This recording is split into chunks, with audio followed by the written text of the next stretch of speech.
तो सर अच्छे एस्ट्रोलॉजर और जो स्कैम कर रहे हैं उनकी पहचान कैसे होती है? ये तो आपको खुद ही पता चल काल सर्प योग बहुत चल रहा है। काल सर वर्ड किसी भी ग्रंथ में काल सर वर्ड लिखा ही नहीं। फिर आजकल लोगों को डरा रहे हैं कि आपकी डरा? कुंडली में है ये कराओ। अच्छा, मांगलिक भी नहीं लिखा हुआ। मांगलिक दोष का नाम है पूजा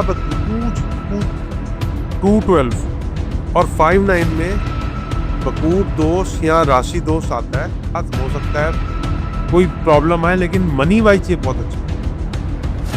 इसको बोलते हैं महेंद्र योग। ये moon is the most important planet in your birth chart. इस मैरिज को करने में प्रॉब्लम आ सकती है, इनका मेंटालिटी में डिफरेंस आ सकता है, इनका लड़ाई झगड़ा हो सकता है। बड़ा सिंपल सा, जब तक आपको आपका नक्षत्र ही नहीं पता होगा ना, तब तक कुछ भी पॉसिबल नहीं। नमस्कार, स्वागत है आपका जैन जी वेदा पॉडकास्ट में। आज हम बात करने वाले हैं एक ऐसे टॉपिक पर जो शायद आपको सुनने में बोरिंग लगे, पर ये एक इंसान के लिए बहुत ज़्यादा ज़रूरी है जो शादी करने की सोच रहा है। क्योंकि आज हम बात करने वाले हैं मैच मेकिंग पर कि शादी करते वक्त कुंडली किस तरीके से मिलानी चाहिए, लड़का और लड़की की कुंडली में क्या मेन एस्पेक्ट्स होते हैं जो हमें देखे बिना कभी शादी नहीं करनी चाहिए। और यह सब हम आज जानेंगे आज के हमारे गेस्ट राजन जी से, जो काफ़ी लंबे समय से वैदिक एस्ट्रोलॉजी कर रहे हैं और सिर्फ वही बताते हैं जो पहले से हमारे शास्त्रों में लिखा हुआ है। तो चलिए स्वागत करते हैं उनका हमारी पॉडकास्ट में। जय श्री राम सर। जय श्री राम, कैसे हैं आप? हम बढ़िया सर, स्वागत है आपका हमारी पॉडकास्ट में। तो सर, जैसे आज हम कुंडली मिलान पर बात करने वाले हैं, तो सबसे पहले मैं आपसे ये जानना चाहूँगी कि जैसे कोई अगर शादी के लिए या बिजनेस पार्टनर के लिए किस प्रकार से अपना पार्टनर चूज़ करे कि बाद में जाके उसकी लड़ाई या मिसअंडरस्टैंडिंग ना हो, और कुंडली में सबसे पहले वो क्या देखे? देखो, हर चीज के लिए एक्सपर्ट होते हैं। जी।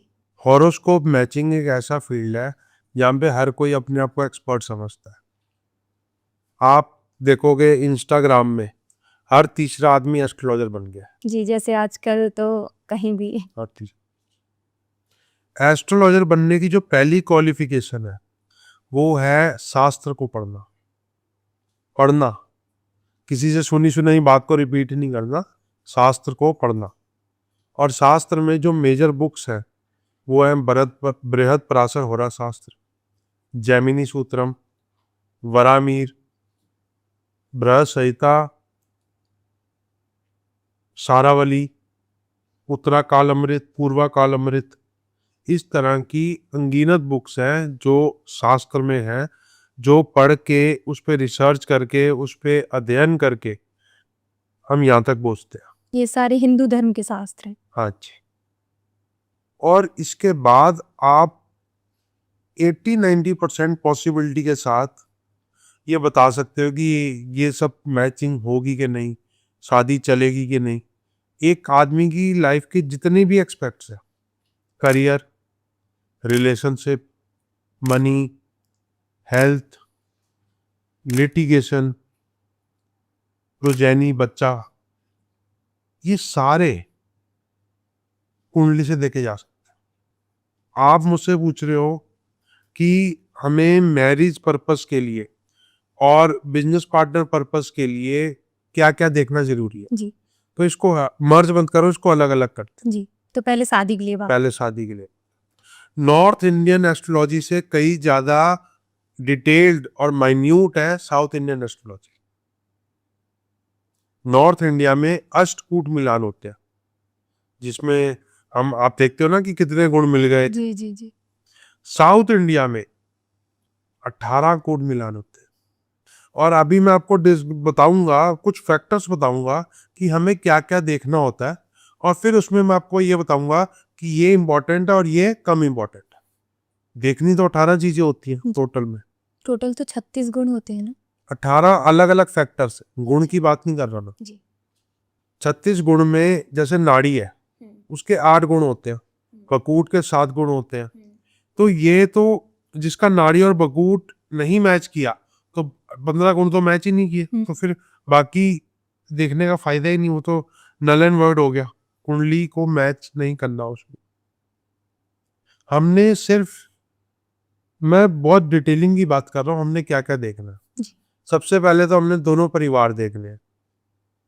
अगर दोनों परिवार या दोनों लोग एक दूसरे के एक ही माइंडसेट के हैं, एक ही रिलीजन के हैं, एक ही धर्म के हैं और एक ही तरह के गोल शेयर करते हैं तो आसान हो जाता है। दोनों अलग अलग गोल शेयर करते हैं, अलग अलग माइंडसेट के हैं, अलग अलग रिलीजन के हैं और अलग अलग खाने पीने की आदतें हैं तो बहुत डिफिकल्ट हो जाता है। छोटी से छोटी आदत मैरिड लाइफ को खराब कर सकती है। इवन दो जो हमारे एयर कंडीशनिंग का टेम्परेचर होता है ना, उसकी वजह से लड़ाई हो जाती है। वाइफ कहती है कि एसी रहेगा 24 पे और हस्बैंड कहता है एसी रहेगा 20 पे। इस सब्जेक्ट पे लड़ाई को मैंने वॉयलेंट तक चेंज होते थे। तो हमारी छोटी से छोटी आदतें और बड़ी से बड़ी आदतें, एक्सेप्टेंस, ये हमें सब चेक करना होता है जब हमने दो लोगों की कुंडली मैच करनी है। तो सबसे पहले हमें बिहेवियर देखना होगा बिहेवियर देखना। अब बिहेवियर कहाँ से देखेंगे? कुंडली से। कुंडली में कहाँ से देखेंगे? वो आप बताएंगे। बिहेवियर हम देखते हैं मून से, और मून के भी हमने 8 पैरामीटर्स को कंबाइन करके बिहेवियर, उसमें तिथि, नक्षत्र, योग, करण, मून प्लेस्ड इन लगन चार्ट, नवमांश चार्ट एंड त्रिमसाम चार्ट, ये 5-6 चीजों को देख के हम उसका बिहेवियर बताएंगे। कभी कभी आदमी बहुत अच्छा होता है लेकिन गुस्से वाला होता है, कभी कभी बहुत बुरा होता है लेकिन मुंह का मीठा होता है, कभी कभी अच्छा भी होता है और गुस्से वाला भी नहीं होता, मीठा भी होता है, और कभी कभी बुरा होता है और गुस्से वाला भी होता है। तो किसी भी तरह का कॉम्बिनेशन आपको मिल सकता है। तो सबसे पहले हम आदमी की या लड़की की जिसकी हम मैच मेकिंग कर रहे हैं उसकी कैरेक्टरिस्टिक्स दो, उसके बाद कुछ और करेंगे। इंसान के कैरेक्टरिस्टिक्स उसके मून प्लेसमेंट से पता चलते। और मैं आपको एक और बात बता दूं, ये moon is the most important planet in your birth chart. अगर मून ठीक तो सब ठीक, अगर मून खराब तो सब खराब। मून क्यों सबसे इंपॉर्टेंट प्लेनेट है कि हम किसी चीज को कैसे रिएक्ट करते हैं मून डिसाइड कर। कभी कभी हमें रिजेक्शन फेस करना पड़ता है, कभी कभी हमें एंगर फेस करना पड़ता है, कभी कभी हमें फेलियर फेस करना पड़ता है। तो आपका जो रिएक्शन आता है, जो रिटेलिएशन होता है, वो आपके मन से होता है। अगर आपका मन स्ट्रांग है तो वो रिटेलिएशन कम होगा। मैंने कोई काम किया वो नहीं सही बैठा तो मुझे उस चीज का कम दुख या कम अफसोस होगा कि मेरा मून अच्छा। स्ट्रांग है। तो मून D1, D9 और D30 में देखना होता है। D1 माने लगन चार्ट, D9 माने नवमांश चार्ट और D30 माने त्रिमसाम चार्ट। D1 से पता चलता है कि हम दुनिया के सामने कैसे। आपका मेरे को लेके एक नजरिया होगा, वो नजरिया आपका जो भी बना है, मुझे देख के, मेरे इंस्टाग्राम को देख के या मेरे से बात करके, वो मेरा मून इन D1 है। एक नजरिया मेरी वाइफ और मेरे घर वालों का है मेरे को लेके, जो आपके नजरिए से कई ज्यादा माइन्यूट है, जो मेरे अच्छे बुरे को ढंग से जानते हैं, वो हो गया नवमांश का मून। और मेरा जो डार्केस्ट फेस है, जो चेहरा सिर्फ मैं जानता हूं और कोई नहीं जानता, द थर्ड फेस, उसको हम बोलते हैं त्रिमसामसा का मून। वो बहुत अच्छा भी हो सकता है और बहुत बुरा भी हो सकता है। अगर ये तीनों चीजें हम बॉय और गर्ल की कुंडली में लाइन करके नहीं देखते तो कोई भी मैच मेकिंग परफेक्ट नहीं हो सकती।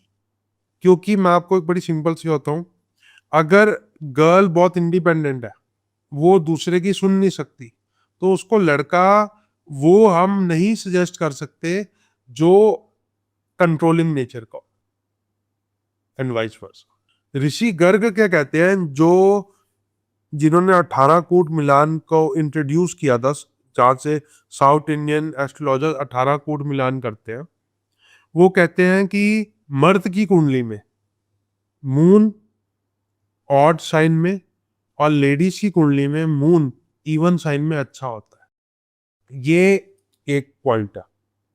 ये हमने दोनों का मन देख लिया। शादी क्या है? मिलन है मन का और तन का जी। लेकिन अगर मन का मिलन नहीं हुआ तो तन का मिलन कोई मैटर नहीं करता। तो इसलिए हमारे जितने भी ऋषि है वो मून टू मून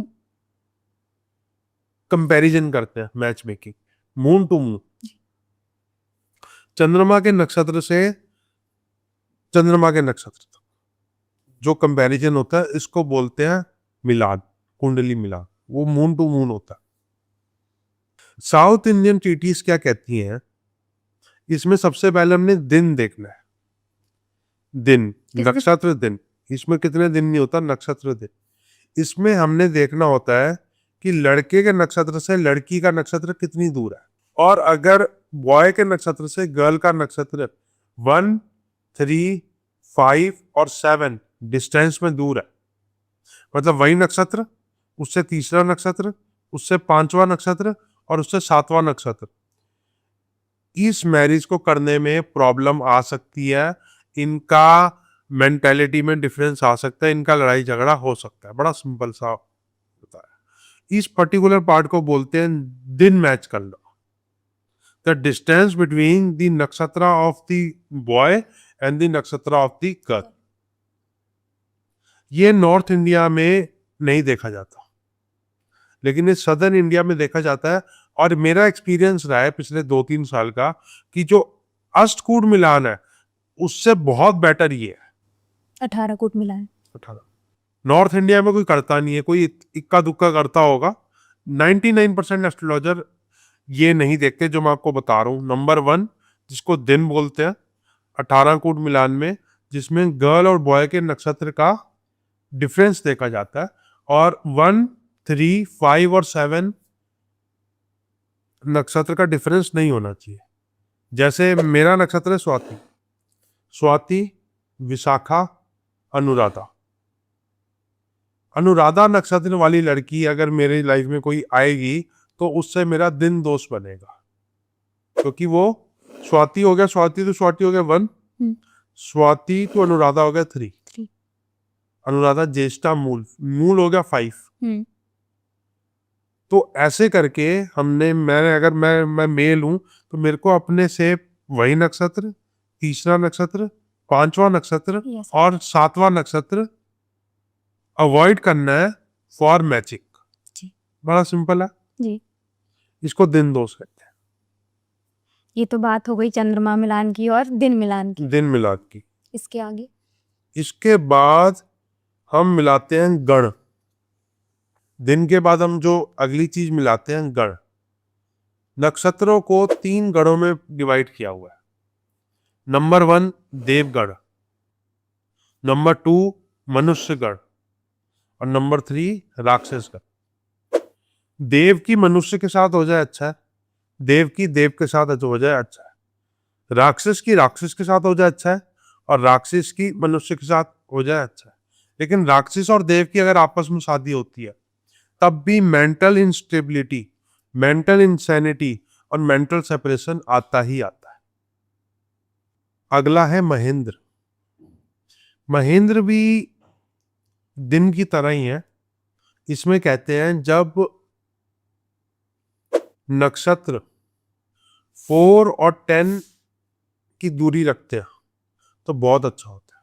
जब गर्ल और बॉय के नक्षत्र आपस में, बॉय टू गर्ल, 4 और 10 की दूरी रखते हैं तो काफी अच्छा होता है। और जिन लोगों का महेंद्र बनता है उनको मनी प्रॉब्लम्स नहीं आती। जिसका 4 और 10 है तो कभी नहीं आएगी उसको मनी प्रॉब्लम। और कभी कभी 4, 7, 10 में भी प्रॉब्लम, मनी प्रॉब्लम नहीं आती, लेकिन 7 में दिन वाला दोष आ जाता है जी। तो 7 अच्छा भी है और बुरा भी है। लेकिन 4 और 10 बहुत अच्छा होता है जब गर्ल और बॉय का नक्षत्र में 4 और 10 का डिफरेंस हो। जैसे फिर मैं एग्जांपल लेता हूँ, मेरा स्वाति है तो स्वाति, उसके बाद आता है विशाखा, उसके बाद आता है अनुराधा, उसके बाद आता है ज्येष्ठा। तो ज्येष्ठा अगर कोई कंपैटिबिलिटी होती है तो उसके साथ हो सकता है कोई प्रॉब्लम आए, लेकिन मनी वाइज ये बहुत अच्छा होता है। इसको बोलते हैं महेंद्र योग इन साउथ इंडियन ट्रीटीज। अगला बोलते हैं स्त्री दीर्घ। स्त्री दीर्घ भी डिस्टेंस बिटवीन नक्षत्र ऑफ बॉय एंड नक्षत्र ऑफ गर्ल है। पहले 9 नक्षत्र में नंबर 1 स्त्री दीप बनता है, तो 9 से 13 में दूसरा और 13 से 27 में तीसरा। पहले 9 नक्षत्रों में मैरिज ना हो तो ज्यादा बेटर होता है लॉन्जिविटी ऑफ मैरिज के लिए। तो जिसका नक्षत्र जो भी है उससे उसको मिला के 9 नक्षत्र गिन ले, उसमें अगर वो शादी करता है तो लॉन्जिविटी ऑफ मैरिज कम होती है। जितना दूर होता है नक्षत्र उतनी वो लॉन्जिविटी बढ़ जाती है। इसको बोलते हैं स्त्री दीर्घ। जो मैं बात कर रहा हूं ये शास्त्र संबद्ध बात है। दिन, गण, महेंद्र और स्त्री दीर्घ, जी। ये 4 सिर्फ नक्षत्र की डिस्टेंस कैलकुलेशन है और कुछ नहीं है। तो नक्षत्र कितना बड़ा रोल प्ले करता है हमारी कुंडली में, काफी ज्यादा। और नक्षत्र को इग्नोर कर देते हैं। लाल किताब वाले, पीली किताब वाले, न्यूमरोलॉजी, वास्तु, ये इनके लिए तो नक्षत्र एग्जिस्ट ही नहीं करता। अब ये आटे में नमक नहीं डाल रहे, ये नमक में आटा डाल रहे। जब तक आपको आपका नक्षत्र ही नहीं पता होगा ना, तब तक कुछ भी पॉसिबल नहीं है। और एक राशि में 3 नक्षत्र वैलिडेट करते हैं। एक राशि में 3 नक्षत्र होते हैं। ठीक है, राशि में एक राशि में, जैसे मेष राशि है, उसमें अश्विनी भी हो सकता है, भरणी भी हो सकता है और कृतिका भी हो सकता है। लेकिन एक इंसान का एक ही नक्षत्र। एक इंसान का एक ही नक्षत्र होगा। तो राशि से ज्यादा जरूरी क्या है? नक्षत्र। ये समझना बहुत जरूरी है, क्योंकि जितनी माइन्यूट चीज होती है वो उतनी ज्यादा इंपॉर्टेंट होती है। अब अगला करते हैं। ये थोड़ा सा बड़ा सेंसिटिव टॉपिक है, इसको बोलते हैं योनि विचार। नॉर्थ इंडियन योनि विचार भी होता है, साउथ इंडियन योनि विचार भी होता है। मैं दोनों ही करता हूं। इसमें 3 तरह की योनि है साउथ इंडियन योनि विचार। इसमें एक है पुरुष योनि, एक है स्त्री योनि और एक है नापुंसक योनि। अगर पुरुष योनि के नक्षत्रों, मैं आपको पुरुष योनि के नक्षत्र बताता हूं। पुरुष योनि में आते हैं अश्विनी, पुनर्वसु, पुष्य, हस्त्र, श्रवण, पूर्वा भाद्रपद, उत्तरा भाद्रपद और अनुराधा। ये होते हैं पुरुष योनि के नक्षत्र। भरणी, कृतिका, रोहिणी, आद्रा, अश्लेषा, चित्रा, स्वाति, विशाखा, ज्येष्ठा, तनिष्ठा, रेवती, ये होते हैं स्त्री योनि के। और मृगशिरा, मूल और सदभिषा, ये तीनों होते हैं नापुंसक योनि के। जो पुरुष योनि के नक्षत्र होते हैं उसमें वर भी पुरुष योनि के नक्षत्र में हो और कन्या भी, तो बहुत अच्छा माना जाता है। पुरुष योनि की स्त्री हो और कन्या योनि का पुरुष हो तो सेक्सुअल कंपैटिबिलिटी नहीं होती। जो पुरुष योनि और स्त्री योनि की बात कर रहे हैं। और नापुंसक योनि, पुरुष का नक्षत्र कन्या में हो और स्त्री का नक्षत्र नापुंसक में हो तो इसमें कष्ट होता है।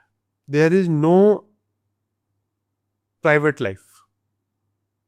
और ये मैंने कई बार रिसर्च करके इस कंक्लूजन में आया हूं मैं।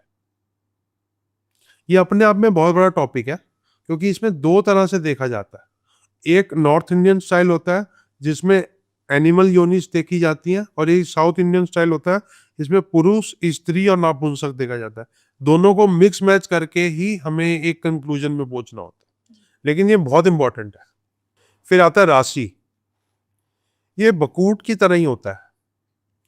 इसमें क्या होता है कि 6, 8, 5, 9 और 2, 12 अगर पुरुष और स्त्री का चंद्रमा टू चंद्रमा संबंध बने, राशि टू राशि, 6, 8 मतलब एक, ये डिस्टेंस बिटवीन राशिज है। अगर एरीज में कोई पैदा हुआ है लड़का, तो वो अगर कन्या राशि की लड़की से शादी करेगा, एरीज टू वर्गो 6 का डिस्टेंस आ गया, और वर्गो टू एरीज 8 का आ गया, तो हमेशा डिस्टेंस 6, 8 का आएगा। तो 6, 8, 2, 12 और 5, 9 में बकूट दोष या राशि दोष आता है। इसमें अवॉइड करो तो अच्छा रहता है। और मैंने आपको ये बता दिया कि पुरुष की राशि ऑड हो तो अच्छा है, इवन हो तो उतना अच्छा नहीं।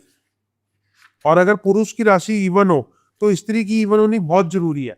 अगर पुरुष की इवन हो गई और स्त्री की ऑड हो गई तो गर्ल विल डोमिनेट और वो लड़का हो सकता है डिप्रेशन में चला जाए, क्योंकि फेमिनिन एनर्जी लड़के में आ जाएगी और मैस्कुलिन एनर्जी लड़की में आ जाएगी, और ऐसी शादियां नहीं चलती। अब जो मैं बताने वाला हूं ना, जितने मैंने बताए थे ना, जितने अभी तक, उन सबका कोई ना कोई इलाज हो जाएगा, लेकिन इसका कोई इलाज नहीं है। ये दोष अगर आ गया कुंडली में, तो वो जितनी प्रॉब्लम्स थी ना, वो खांसी जुकाम थी, उसका दवाई खाई और इलाज हो गया। ये कैंसर है, इसका कोई इलाज? इसका कोई। इसको बोलते हैं रज्जु दोष। रज्जु दोष, ये रज्जु नाड़ी दोष मैं इसका नाम रखा हुआ है। वैसे साउथ इंडिया में इसको रज्जु दोष बोलते हैं। और मजे की बात यह है कि एक्सटेंट हो चुका है, लोग इसको अब देखते ही नहीं है, पता नहीं क्यों। साउथ इंडिया में तो देखते होंगे, लेकिन मेरी जो क्लाइंटेल है वो पंजाब से लेकर बॉम्बे तक है सारी। पंजाब, हरियाणा, उत्तर प्रदेश, पूरा नॉर्थ ईस्ट, और ये ना साउथ इंडिया के 5-7 स्टेट जो है वो मेरी क्लाइंटेल में ज़्यादा नहीं है। बाकी मेरे पास ऑल ओवर इंडिया के क्लाइंट्स आते हैं। लेकिन इतना जितना मुझे पता है, मैं एस्ट्रोलॉजर्स को भी पढ़ाता हूँ, कि रज्जु दोष कोई नहीं देख। इसमें क्या है, इसमें 5 तरह के दोष बताए गए हैं। पहला है पद रज्जु, जिसमें 5 नक्षत्र आते हैं, 6 नक्षत्र आते हैं, 6 नक्षत्र आते हैं। अश्विनी, अश्लेषा, मगा, ज्येष्ठा, मूल और रेवती। इन 6 नक्षत्रों की आपस में अगर शादी हो जाती है, अश्विनी नक्षत्र वाला अगर श्लेषा, मगा या ज्येष्ठा, मूल या रेवती नक्षत्र वाले से शादी कर लेता है, तो उन दोनों का फिजिकल सेपरेशन होना तय है। अब वो फिजिकल सेपरेशन की वजह क्या होगी, ये कुछ भी हो सकता है। ये जॉब की वजह से भी हो सकता है, ये किसी जिम्मेदारी की वजह से भी हो सकता है। मैं यहाँ तू वहाँ, तो बिहार में कुछ जो जॉब करते हैं, जो शादी करते हैं, फिर उनको दिल्ली आना पड़ता है काम के लिए, तो उसको हम क्या बोलेंगे? Physical separation. Physical separation. किसी की गोरखपुर में शादी हुई है, उसको चेन्नई जॉब करने के लिए जाना पड़ा, इसको क्या बोलेंगे? सेपरेशन। सेपरेशन। इसका नाम दिया हुआ है भौगोलिक दूरी या फिजिकल सेपरेशन। दूसरा है उरु रज्जु। इसमें क्या होता है, धन की कमी होती है, लॉस ऑफ वेल्थ। इसमें भरनी, पुष्य, पूर्वा फाल्गुनी, अनुराधा, पूर्वा आषाढ़ा और उत्तरा भाद्रपद नक्षत्र आते हैं। इसमें वेल्थ प्रॉब्लम आती है, आइदर साइड, धन की कमी। ये लोग आपस में शादी कर लेते हैं। ये शादी में देखना है, बाकी लिव इन वगैरह में नहीं ये अप्लाई होता। फिर आता है नाभि रज्जु। कृतिका, पुनर्वसु, उत्तरा फाल्गुनी, विशाखा, उत्तरा आषाढ़ा और पूर्वा भाद्रपद। इसमें संतान से दिक्कत आती है। कभी कभी संतान होने में दिक्कत आती है, कभी कभी संतान हो जाती है और उसको बड़ी बीमारी हो जाती है, या वो सक्सेसफुल नहीं हो पाती उनकी संतान। फिर आता है कंठ रज्जु। इसमें रोहिणी, आद्रा, हस्त्र, स्वाति, श्रवण और सतभिषा नक्षत्र आता है। इसमें कन्या को, जो कपल में जो गर्ल होती है, फीमेल होती है, उसको बड़ी हेल्थ प्रॉब्लम आने के चांस। फिर आता है शीरो रज्जु। इसमें मृगशिरा, चित्रा और धनिष्ठा नक्षत्र आते हैं। इसमें बॉय को बड़ी प्रॉब्लम होने के चांसेस होते हैं। अब एक्सीडेंट कह लो, क्रॉनिक डिजीज कह लो, कोई ना कोई हेल्थ में बड़ी प्रॉब्लम आती है। और जो 10वां है उसको बोलते हैं वेद। हर नक्षत्र का अपना एक वेद नक्षत्र होता है। वेद का मतलब होता है एंटी नक्षत्र होता है, उनमें शादी नहीं करनी चाहिए। उसमें तो पक्का ही डिवोर्स या सेपरेशन होगा। 2-3 एग्जाम्पल देता हूं आपको वेद के। भरणी अनुराधा की शादी हो जाए, रोहिणी स्वाति की शादी हो जाए, कृतिका विशाखा की शादी हो जाए, आद्रा श्रवण की शादी हो जाए, ये वेद नक्षत्र होता है जिसमें प्रॉब्लम आती है। ये जो मैंने आपको 10 पॉइंट्स बताए हैं ना, ये 10 पॉइंटर्स वो 8 पॉइंटर्स से ज्यादा बड़े हैं। प्लस मून को थॉरोली देखना, लगन को थॉरोली देखना, और आदमी की प्रेफरेंस को समझना है, तब जाके हम ये बता सकते हैं कि ये शादी चलेगी कि नहीं चलेगी। 18 में से 15 मैच कर गए, और वेद जो मैंने बोला सबसे इंपॉर्टेंट है वो भी मैच कर गया। वेद और नाड़ी सबसे इंपॉर्टेंट है, वो भी मैच कर गया 18 में से 15। और D1 D9 D30 लगन मानसा और त्रिमसामसा का मून दोनों का कंपैक्टेबल है तो शादी होने दो, कोई दिक्कत नहीं है। जी। तो जैसे ये कुंडली मिलान की बात हो गई, इसमें हमने काफी सारी चीजें देख ली। कुंडली मिलान के अलावा क्या क्या देखना चाहिए? कुंडली मिलान के अलावा देखो, गुण मिलान और कुंडली मिलान दो अलग अलग चीजें होती है। कुंडली मिलान और गुण मिलान देख लो, दोनों की फैमिलीज देख लो, दोनों की प्रायोरिटी सेम होनी चाहिए, बस। और जैसे आपने गुण मिलान की बात करी, तो 36 गुण होते हैं, उसमें कितने मिलने चाहिए मैक्सिमम? ऐसे नहीं होता कितने मिलने चाहिए। उसमें ये नहीं होता। नाड़ी दोष हो तो शादी नहीं करनी चाहिए। बाकी जितने हैं, बकूट हो गया, मैत्री हो गया, योनि हो गया, इनका कोई ना कोई इलाज निकल जाता है, लेकिन नाड़ी दोष हो तो शादी नहीं करनी। उसका कोई इलाज नहीं। कुंडली में हमारा एक सप्तम ग्रह, सप्तम हाउस होता है और अष्टम हाउस होता है। ये दोनों मैरिज को बहुत ज्यादा सिग्निफाई करते हैं। अगर अष्टम में क्रूर ग्रह बैठा हो, क्रूर ग्रह या मारक ग्रह, मारक मतलब आपको नुकसान देने वाला ग्रह, क्रूर मतलब शनि, मंगल, राहु, केतु, हाँ, नेगेटिव होकर बैठे हो। ये भी पॉजिटिव और नेगेटिव दोनों होते हैं। नेगेटिव होकर बैठे हो, इवन बुध भी, तो भी मैरिड लाइफ में सेपरेशन किसी ना किसी तरह का आ जाता है। और जैसे अभी हम बात कर रहे थे लव मैरिज की, तो वो लोग तो कुंडली नहीं मिलाते। जैसे कोई किसी से बहुत ज्यादा प्यार करता है तो नहीं भी मिलती, फिर भी वो लोग शादी कर लेते हैं, तो उसके बाद तो उनकी किसी की लाइफ तो बहुत अच्छी चलती है। तो वो नहीं मिलती, लेकिन किसी की लाइफ नहीं भी तो नहीं चलती अच्छी। हाँ, दोनों तरह के एग्जाम्पल हैं। तो मैं किसी चीज के खिलाफ नहीं हूँ, लव मैरिज के भी खिलाफ नहीं हूँ, लेकिन लव मैरिज भी तब चलेगी ना अगर आपकी कुंडली उसको सपोर्ट करेगी। नहीं भी कर रही तो लोग आजकल कर्मों के बेसिस पर। अब देखो, किसी भी चीज की कोई भी थ्योरी बनाई जा सकती है। आपका जो पार्टनर है, चाहे अच्छा है चाहे बुरा है, मिला तो आपको कर्मों के बेसिस पे ही है। जी। आपका पार्टनर क्या, आप जिस घर में पैदा हुए हो, वो आपकी कुंडली आपके कर्मों का ही एक पैरेलल जिरोक्स है। अगर मैंने कुछ अच्छे कर्म किए होंगे तो मेरे को इस जन्म में सपोर्ट मिल जाएगा। जो थोड़े बहुत बुरे कर्म किए होंगे, जिसको हम बुरा कर्म बोलते हैं, अच्छा, अच्छे और बुरे कर्म की भी कोई डेफिनेशन थोड़ी है। मुझे कोई भी डेफिनेशन बता दो अच्छे कर्म। वो तो डिपेंड करता है कि वो किसके डिपेंड साथ करता कर रहे हैं। और जैसे सर मॉमडेंस वगैरह में लोग अपनी कजन से भी शादी कर लेते हैं, तो उनमें कुंडली मिलान वगैरह? कुंडली मिलान तो उनमें होता ही नहीं है ना। वो लोग तो ऐसे शादी कर लेते एक बात बताऊं, हैं। मेरे पास बहुत फोन आते हैं पाकिस्तान से, पाकिस्तान ओरिजिन लोगों से, बांग्लादेश से, कुंडली दिखाने के लिए और कुंडली मैच कराएगी। ऐसा नहीं है, वो मानते हैं थोड़ा बहुत, जो मानता है वो मानता है थोड़ा। तो सर जैसे किसी की शादी तय हो रही है, लड़के की कुंडली आई, लड़की की कुंडली आई, तो अगर शादी के लिए कुंडली नहीं मिल रही है लड़का लड़की की, तो क्या नहीं करनी चाहिए शादी? नहीं, भले ही कंपैटिबल हो। मेरा ये मानना है, अगर दोनों का date of birth, time of birth और प्लेस ऑफ बर्थ मेरे पास एग्जैक्ट आ जाता है और मुझे उस शादी में कोई प्रॉब्लम नजर आ रही है, तो आएगी आएगी। अभी नहीं आएगी, 2-4 साल बाद आएगी। तो उपाय वगैरह भी तो होते होंगे उसके लिए। उपाय से बड़ा स्कैम इस दुनिया में कोई नहीं है। आजकल जो एस्ट्रोलॉजर देते हैं सब स्कैम है। तो सर अच्छे एस्ट्रोलॉजर और जो स्कैम कर रहे हैं उनकी पहचान कैसे होती है? ये तो आपको खुद ही पता चल जाएगा।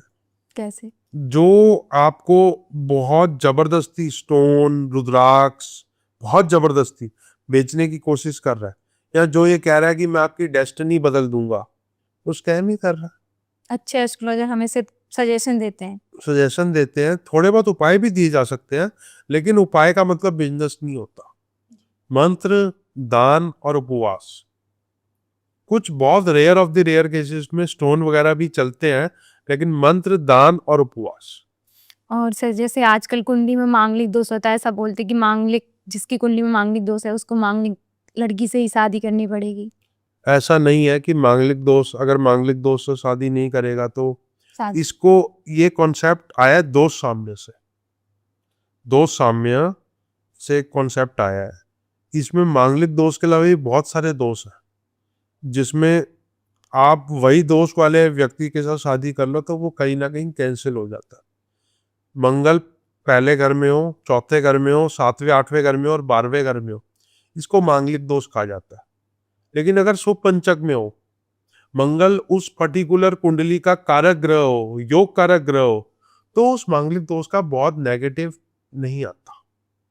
और अगर वो अकारक है, मारक है और बहुत ही बुरी राशि में बैठा है उधर उन कुंडलियों में, तो उसका नेगेटिविटी बढ़ जाती है उसकी।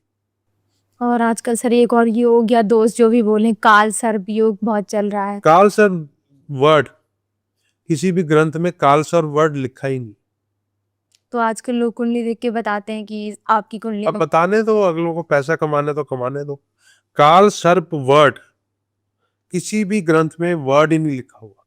अगर कोई मेरे को कोई पुराना ग्रंथ, जिसको ग्रंथ या क्लासिक या टेक्स्ट बोलते हैं, वो दिखा दे और काल सर्प उसमें लिखा हुआ दिखा दे। फिर आजकल लोगों को डरा रहे हैं कि आपकी डरा- कुंडली में है, ये डरा- कराओ। अच्छा, मांगलिक भी नहीं लिखा हुआ।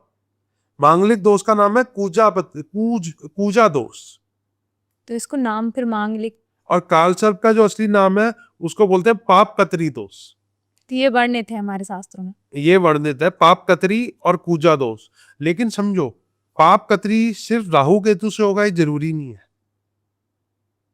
पाप कतरी राहु केतु के अलावा भी हो सकता है। और राहु केतु सिर्फ पाप है, ये कौन डिसाइड कर रहा है? राहु केतु तो शुभ भी होते हैं। सारावली में मेष राशि, वृष राशि और कर्क राशि का अकेला राहु अगर लगन में बैठा हो तो राजयोग देता है। ये सारावली की स्टेटमेंट है।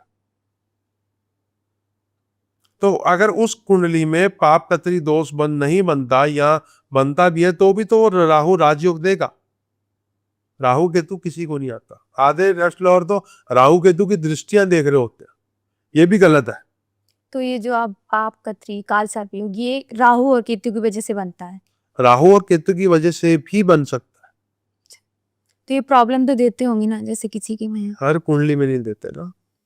और सर जैसे जिसकी शादी हो चुकी है, उसके बाद अगर वो कुंडली मिलाएं और उससे ये पता चल सकता है कि उसकी डाइवोर्स होने के चांसेस हो रहे हैं। वो क्यों मिलाएगा कुंडली अगर कोई प्रॉब्लम नहीं है लाइफ में? तो नहीं, जैसे किसी की शादी हो चुकी बट उसको लग रहा है थोड़ा बहुत लड़ाई झगड़े। तो थोड़े बहुत में तो सबके ही होते हैं, थोड़े बहुत तो। अगर किसी को ज्यादा प्रॉब्लम है तो कुंडली मिलाए नहीं, अपनी कुंडली भेजे, हम चेक करेंगे। डॉक्टर का काम डॉक्टर ही करेगा ना, वो खुद थोड़ी करेगा। जी, तो जब आप मिलाएंगे तो ये पता चल जाता है ना उससे कि फिर जो भी सही गाइडेंस होगी दे दूंगा। लेकिन हमारा हाथ में सिर्फ कुंडली को एनालाइज करना है। रिपोर्ट आती है ना, जो जैसे डॉक्टर रिपोर्ट को एनालाइज करता है, उसको चेंज नहीं कर सकता। ऐसे ही एस्ट्रोलॉजर भी कुंडली को एनालाइज करता है, उसको चेंज नहीं कर सकता। सिर्फ बता सकता है सिर्फ कि बता सकता है कि ये कॉम्बिनेशन आप कुंडली का। सर जैसे जिसकी शादी हो रही है तो फिजिकल कंपेटेबिलिटी भी देखते हैं, तो वो कुंडली में किस ग्रह से या किस घर से देखी जाती है? 7th हाउस से देखी जाती है। अगर 7th हाउस का लॉर्ड आपका अच्छा बैठा हुआ है, फिर आपको आपके पार्टनर का भी 7th हाउस का लॉर्ड देखना है। और जो अभी हमने मिलान किया था, अष्टकूट और 18 कूट, दोनों में योनि मिलान होता है, फिर उन दोनों को देखना है।